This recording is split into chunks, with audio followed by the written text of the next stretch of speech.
The terms came out on the Terry McLaurin contract. We had been waiting very, very patiently for these, and this is what we now know, Danny.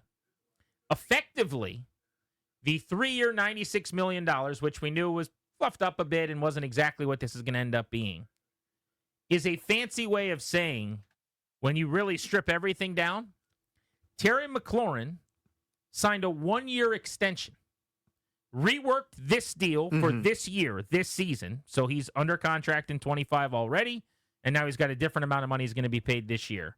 But then they added 1 year, 2026 next season, with guarantees.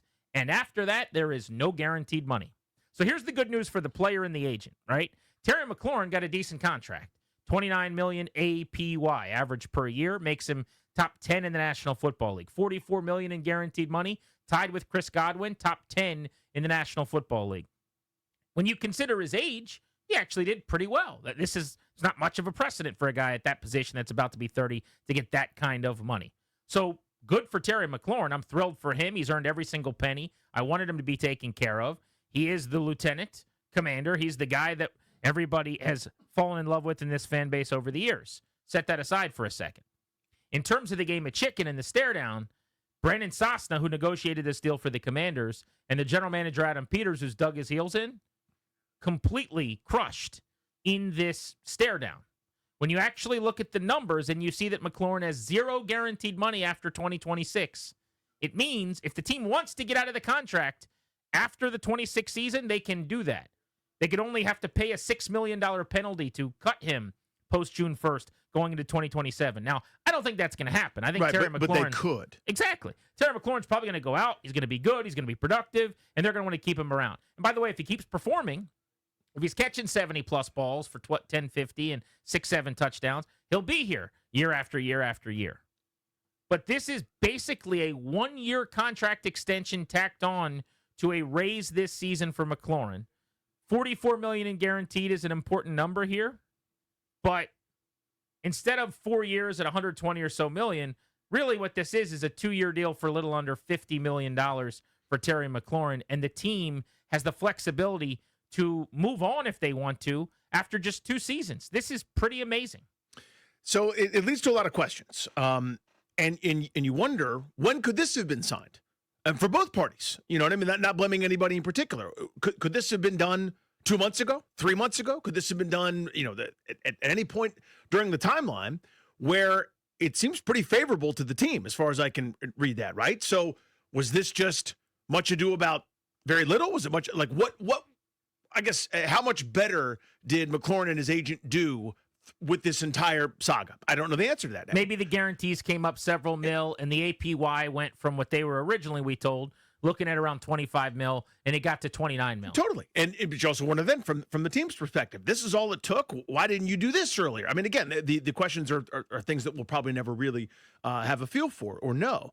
But I will say, just again, with this data point, the number that the agent, Buddy Baker, gets to put up there is if you go to Spot Track and you sort by average salary of AAV of receivers, there's Terry McLaurin right behind Garrett Wilson, right behind DK Metcalf, ahead of A.J. Brown.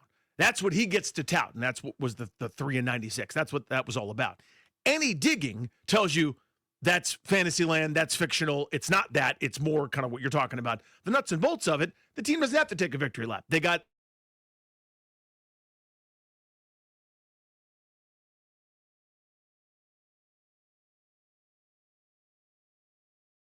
got a good contract. Here's what I mean by this. They handled the post-agreement part of this beautifully. You let the agent throw out the big numbers. Everybody reacts and says, oh, my gosh, the team caved. Terry got paid. All of these things. And you don't have to say a word. You're allowed to just be classy and high-road this thing. Quite literally, let the agent have his day. I reached out to somebody with the team at one point, and I'm like, hey, what's the guaranteed money? Like, what's the deal here? Just trying to figure out the actual side of this that the team would put out there. And they said, oh, we're just, we're sitting back here. This, talk to the agent, the player, like, this is their day kind of thing. Very classy. It's a nice way to do it.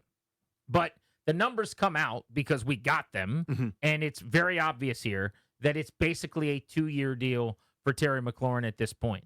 Now, all that most fans care about, understandably, is that the extension is done, that he'll be on the field against the Giants, and that if he performs, there's a bunch of incentives in this over many years to come, that he can continue to force their hand to keep him on the roster and maybe rework another deal into his mid-30s if he really bucks the trend of wide receiver performance at his age. But from a strictly negotiation standpoint, Sosna, who handles it for the team, and Peters were clinical. Now, I still think there's a conversation to be had. There's a debate to be had over, did it have to be this way? Should you have been? Yeah. Should they have done it this way? Like, okay, you guys didn't necessarily take care of him in some loud way over many years. Could you have? Would it have been that different, right? But if the point is just figuring out the contract, which we now have, and then working back from that, they couldn't have gotten a more team-friendly contract with a player that means as much to them as a wide receiver one. And the last point I'll make is I think 2027 is really significant here. Because there's no guaranteed money starting in 27, which would be the third football season from now, I think it tells you a lot about their plans with Jaden Daniels and the rest of the roster. If you look at their 2027 roster, Javon Kinlaw, under contract with some guaranteed money, and Sam Cosmi, who was also extended recently, under contract with some guaranteed money. Other than that, I think John Bates' final year of a $7 million per year deal. It's just rookie contracts. There's nobody that they're allocating cash to that far down the road. And by getting McLaurin's guarantees off the books by then as well, I think it tells you that that's when the Jaden extension is going to kick in. That first offseason, as soon as they're able to, you'll rip up the rest of Daniels' deal. You're not going to worry about the fifth-year extension, and you will do the Justin Herbert, Josh Allen thing, where the second you can, you give him, I mean, my God, at that point, $300 million or whatever that looks like. 75, 80 a year, something like that. And that excites me, that they seemingly are planning for having their books wide open in 2027 to immediately start the Daniels extension. Because we've been saying, well, if you pay McLaurin more money and you guarantee him more money and it goes into 27 or even 28 with a little bit of money, who cares? That the Daniels money doesn't have to kick in then yet because you can go to the end of the 5-year deal with the extension. But what if you tear the last couple of years of that up as soon as you're allowed to renegotiate after 3 and pay him then? That's good business. Ask Jerry Jones. The faster you do this, especially in the quarterback market, every time a guy gets paid, it resets and gets bigger and bigger and bigger, the better. And I think this was a window into what they're thinking. Yeah, so you can increase that 4th year or that 5th year from what you normally would get and then maybe pay a little bit less as you go, just in terms of the total money, whatever. I mean, think about buying out arbitration years for young players, or AKA what the Braves do. Every time they have a young prospect that comes up, they somehow sign him to like a 10-year deal for a third of market value just because you're getting the guy richer a little bit quicker in those early years. But yeah, I mean, as you look ahead, I mean, I think that discussion is a great sports discussion. Just going back to your first point about should they have done this? Was this the right thing to do? For folks that, you know, you're rooting for the jersey, you're rooting for the team, long after this group of players is gone, 10 years from now, you'll be rooting for a totally new crop. You go, well, yeah, that makes perfect sense because you're going to have to, if Terry's 100% the commander tag, Luvu's like 84%, so you got to pay him a little bit more. You got to pay Sanders a little bit more. You probably have to pay Tunsil a premium because he plays at a premium spot. And if this guy, and then you don't want to set that precedent.